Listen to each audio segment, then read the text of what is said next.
గురుగారు ఇప్పుడు present youth ఎట్లా తయారైందంటే ఉద్యోగాలు లేక నిరుద్యోగంతో ఏంటి అంటే డబ్బులు ఇచ్చన్నా సరే ఉద్యోగంలోకి చేరదామా అన్న ఒక థాట్‌తో బ్యాక్ డోర్‌లో అయితే ఉద్యోగంలో జాయిన్ అవుతున్నారు. సో, ఇలాంటివి వచ్చినప్పుడు కూడా అంటే సక్సెస్ అవ్వలేకపోతున్నారు. అంటే దీనికి కారణం ఏంటంటారు?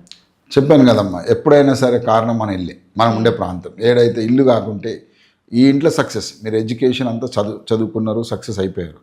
కానీ బాగా చదివిండు మావాడు, కానీ జాబ్ వస్తలేదు. మావాడు చాలా స్ట్రాంగ్ అయినా జాబ్ వస్తలేదు అనే కారణం లేదు. బ్యాక్గ్రౌండ్ పోవాలి. బ్యాక్గ్రౌండ్ వెతుకుని మీరు రాంగ్ ప్లేస్లో ఉండి, అంటే రూమ్లోనో హాస్టల్లోనో ఉండి, మీరుండే స్థలం కనుక, మీరు పుట్టిన స్థలం చదువుకున్న స్థలం మంచిదై ఉంటుంది.